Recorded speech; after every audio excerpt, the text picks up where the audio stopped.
दोस्तों, अब आपको पत्नी से तलाक लेने के लिए समझौता करने की जरूरत नहीं होगी। अब आप पत्नी से सीधे तलाक ले सकते हैं। दोस्तों, कोर्ट के इस आदेश में ये बिल्कुल स्पष्ट कर दिया है। दोस्तों, यह आदेश 18 अगस्त 2025 को पारित की गई है और आज के वीडियो में हम इसी केस के बारे में बात करेंगे। वीडियो शुरू करने से पहले दर्शकों से अनुरोध है कि अगर आप हमारे चैनल में नए हैं और आपने अभी तक हमारे चैनल को लाइक और सब्सक्राइब नहीं किया है तो लाइक और सब्सक्राइब कर दे, ताकि आपको इसी प्रकार की नई और लेटेस्ट कानूनी जानकारी मिलती रहे। दोस्तों, इस केस में वर्ष 2020 में पत्नी अपनी बेटी के साथ ससुराल छोड़कर अपनी बहन के घर चली गई। आवेदक पति अपने बेटे के साथ पत्नी को वापस लाने के लिए उसकी बहन के घर गया, लेकिन उसने घर आने से इनकार कर दिया और कथित तौर पर झगड़े के बाद अपने पति को निकाल दिया। पति द्वारा कई प्रयासों के बावजूद पत्नी वापस नहीं लौटी।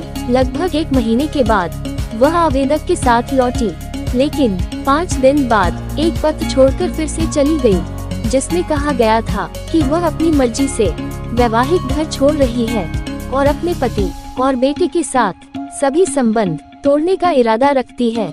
तब से पत्नी ने उसे छोड़ दिया था, जिससे उसे महिला प्रकोष्ठ भिलाई को सूचित करने के लिए प्रेरित किया गया। पति और उसके बेटे ने पत्नी से संपर्क करने के कई प्रयास भी किए, परंतु पत्नी ने कॉल का जवाब नहीं दिया, जिसके कारण पति ने विवाह विच्छेद के लिए अर्जी दायर की। दोस्तों, रिकॉर्ड के अनुसार पत्नी को विधिवत समन भेजा गया था और उसका प्रकाशन भी किया गया था।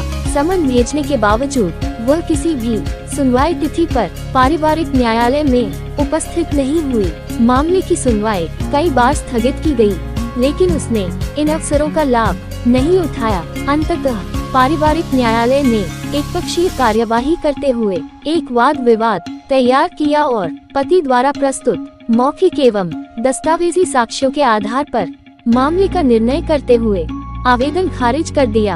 एक पक्षीय डिक्री से व्यथित होकर पति ने यह अपील दायर की, जिसमें तर्क दिया गया कि पत्नी न तो पारिवारिक न्यायालय में उपस्थित हुई और न ही कोई लिखित बयान दर्ज कराया और न ही अपनी गवाही दर्ज कराने के लिए कटघरे में गई। इसलिए उसने प्रार्थना की कि एक पक्षीय डिक्री को रद्द किया जाए और वैवाहिक संबंध को समाप्त किया जाए। दोस्तों, इस केस में मुद्दे और विश्लेषण ये था।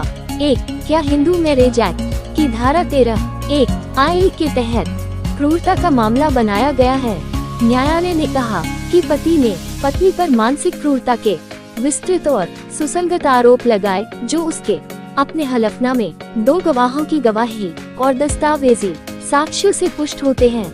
ये स्पष्ट रूप से प्रमाणित किया गया कि PhD की डिग्री प्राप्त करने और प्रधानाचार्य के रूप में उच्च वेतन वाली नौकरी पाने के बाद पत्नी का पति के प्रति व्यवहार काफी बदल गया।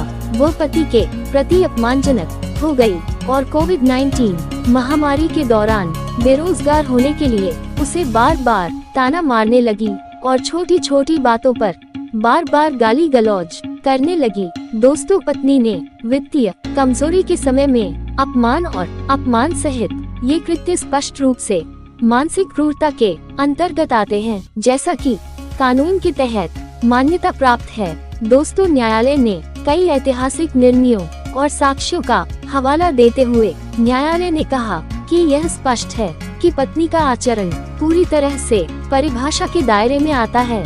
उसका व्यवहार, जिसमें बेटी को पिता के खिलाफ भड़काना, आर्थिक रूप से अस्थिर दौर में निराधार मांगी करना और बेटी को छोड़कर बेटी के साथ घर छोड़ना शामिल है। मानसिक उत्पीड़न और वैवाहिक बंधन के प्रति अनादर का एक पैटर्न प्रदर्शित करता है।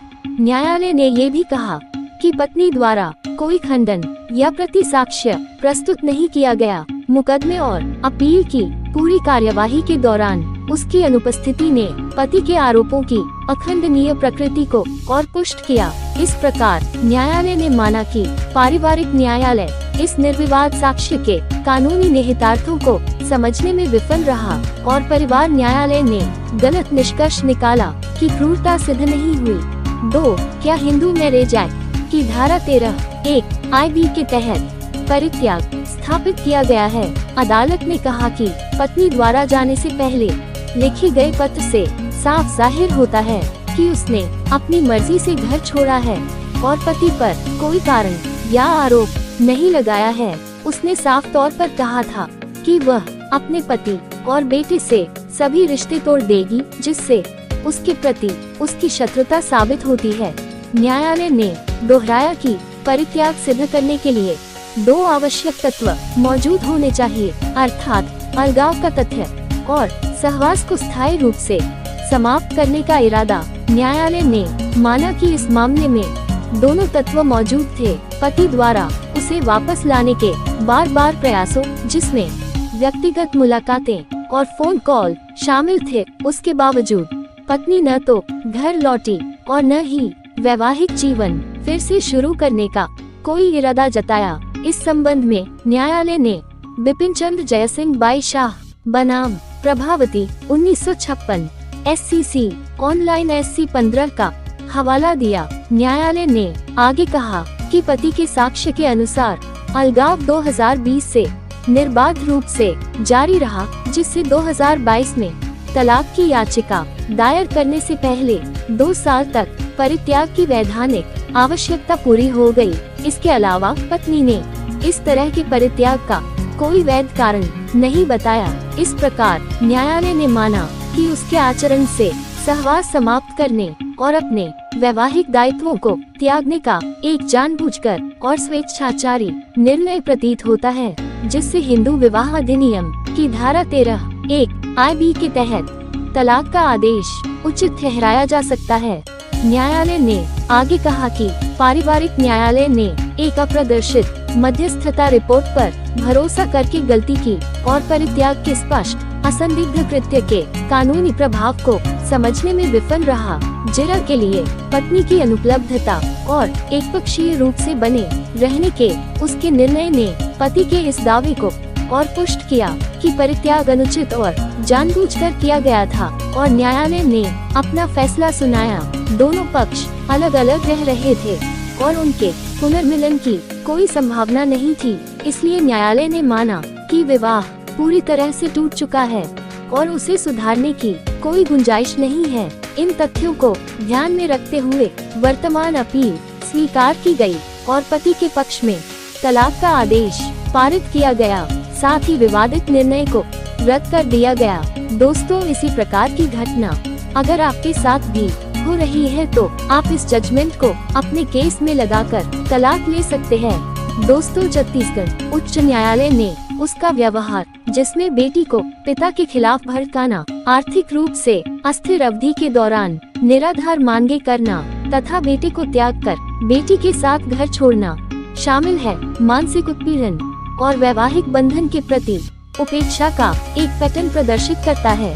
छत्तीसगढ़ उच्च न्यायालय ने पारिवारिक न्यायालय द्वारा पारित निर्णय के खिलाफ दायर अपील में, जिसके तहत हिंदू विवाह अधिनियम 1955 की धारा 13(1) के तहत दायर उनके तलाक के आवेदन को खारिज कर दिया गया था।